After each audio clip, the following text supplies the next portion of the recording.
Major A K. Chaturvedi ji इस वक्त हमारे साथ जुड़ गए। मेजर साहब, बहुत बहुत स्वागत है आपका नेशनल न्यूज में। बड़ी कार्रवाई सूत्रों के हवाले से खबर मिल रही है पीओके एरिया में की गई भारत की तरफ से।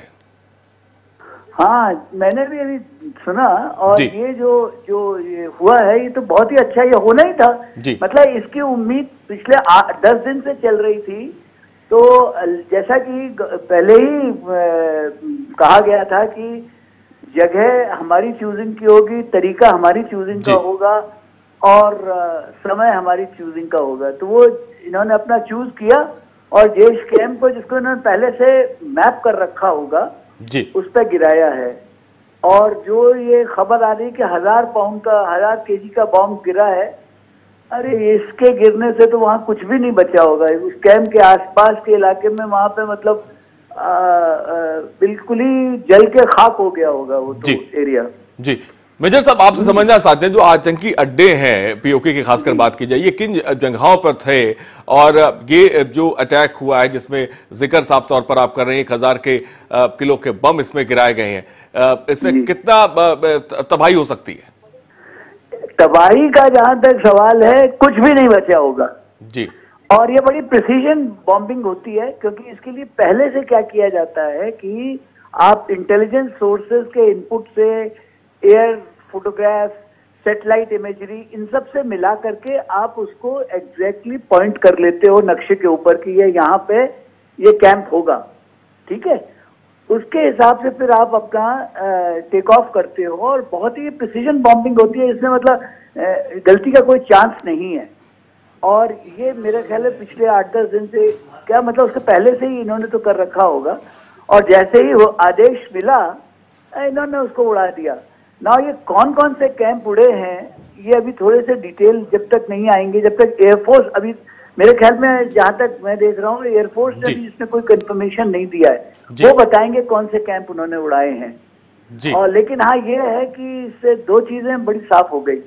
एक तो देश की विल बिल्कुल क्लियर हो गई कि भाई तुम हमारे से don't mess around with me. अगर हमसे तुम बदतमीजी करोगे तो तुम्हारे साथ वही किया जाएगा जो पिछली बार भी हमने किया था, सिर्फ हमने रास्ता बदल दिया है।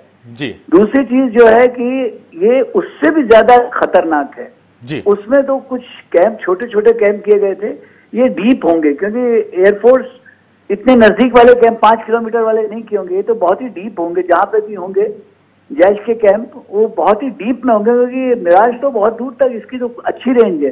तो इस रेंज के हिसाब से 1000 केजी का जो बॉम्ब गिरता है वो मतलब तहस नहस कर देगा, कुछ नहीं बचा होगा वहां पे। जी मेजर साहब, क्या ये अंदाजा किसी तरह का है कि ये कैंप कितनी तादाद में पीओके क्षेत्र के आसपास फैले हुए हैं जहां पर आतंकी संगठनों को ट्रेनिंग दी जाती है? देखिए, ऐसा है कि जो कैंप नॉर्मल कैंप होते हैं वो कोई ऐसे नहीं होते हैं कि आप बोलो कि बहुत बड़े से कैंप होते हैं, उसमें 4 तंबू लगा करके उसके अंदर वहां पे, क्योंकि वहां से वो टेक ऑफ करते हैं। लेकिन ये कौन से कैंप इन्होंने भी डिस्ट्रॉय किए हैं, ये भी थोड़े डिटेल्स जब तक आएंगे नहीं, इसके बारे में कोई कहना गलत होगा कि ये इन्होंने इनके परमानेंट कैंप डिस्ट्रॉय किए हैं या लॉन्च पैड डिस्ट्रॉय किए हैं। वो थोड़ा सा डिटेल्स आ जाने दीजिए, उसके बाद ही मेरे ख्याल अगले आधे घंटे वगैरह में खबर आ जाएगी। जी मेजर साहब, पाकिस्तान के लिए कितना बड़ा सबक है? पाकिस्तान के लिए सबक है, उनसे कह दिया ना कि तुम हमसे डोंट मेस अराउंड, जैसे हम लोग बोलते हैं ना कि हमसे तुम पंगा मत लेना, अगर पंगा लोगे तो तुम्हारा यही हश्र होगा। लेकिन मेरा मानना यह है कि यही काफी नहीं है। जैश कैंप तो बहुत छोटी मोटी चीज है, जैश कैंप तो उनके फ्रंट, असली तो जब पाकिस्तानी आर्मी को झटका लगेगा तब वो बाज आएंगे, नहीं तो वो उनके लिए भी कैनन फॉडर है, जिसको कहते हैं ना कि वो मर जाए उनको क्या, वो 1500 रुपए 1000 रुपए इनको पत्थर फेंकने वालों को देते, इनको 2500 देते होंगे। तो ये जो जैश जूश वाले हैं ये तो इनको खत्म किया, ये जैश के लिए सबक है। लेकिन पाकिस्तान के लिए छोटा सबक है कि भाई तुमको हम कर सकते हैं। लेकिन बड़ा सबक जब आएगा कि जब ये किसी पाकिस्तान के किसी बड़े इंस्टॉलेशन को डिस्ट्रॉय करेंगे। जी मेजर साहब, आपको क्या लगता है और किस तरीके कदम उठाने की जरूरत है ताकि कि जिस तरीके से आतंकवादी की जो घटनाएं हो रही हैं, जो लॉन्च पैड बना लिए गए हैं जिससे आतंकियों को जो है लॉन्च किया जाता है, तैयार किया जाता है, और किस तरीके से कार्रवाई की जा सकती है? देखिए, ऐसा है, ये कार्रवाई इनको ये लगातार करनी पड़ेगी। नंबर 1 चीज जो सबसे जरूरी ये है, जैसे हम लोगों ने 2016 में एक सर्जिकल स्ट्राइक किया और उससे उम्मीद कर रहे थे कि टेररिज्म खत्म हो जाएगा, नहीं होता। ये 15-20 दिन, महीने, 2 महीने की का रिलीफ होता है, लेकिन फिर उसके बाद ये रीग्रुप हो जाएंगे और फिर से शुरू कर देंगे। क्योंकि जैसा मैंने बोला ना कि पाकिस्तान आर्मी और पाकिस्तान जो डीप स्टेट है उनकी, उन पे जब तक चोट नहीं लगेगी उनके लिए तो ये कैनन पाउडर है जी। तो ये अभी फिर वो लड़कों को पैदा कर लेंगे हैं, लेकिन असली चीज जो है, जो उनकी जो मैकेनिज्म है उस पर चोट लगनी चाहिए जी। वो, क्योंकि जिसको बहुत दिनों से हम लोग स्ट्रेटेजिक बात करते आ रहे हैं ना पिछले 10 दिन से, कि cost of causing this kind of a destruction should be raise so much कि पाकिस्तान आर्मी दोबारा हिम्मत ना करे।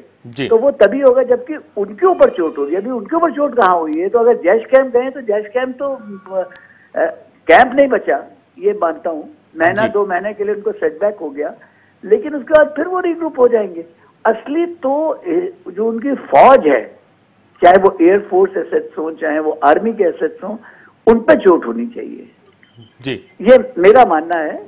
लेकिन जो करंट लीडरशिप है वो इसके बारे में कॉस्ट बेनिफिट एनालिसिस करेगी कि कितना करना चाहिए, कितना नहीं करना चाहिए, क्योंकि इसके इंटरनेशनल इम्प्लीकेशन भी। हालांकि एक बात है कि जो मिस्टर बोल्टन का जो एनएसए है यूएस के, उनका स्टेटमेंट आ गया है कि भाई India is free to take action ji. तो इसमें वर्ल्ड ओपिनियन आज हमारे साथ है, तो उन्होंने इसीलिए मेरे ख्याल है सोच समझ के उन्होंने जैश कैंप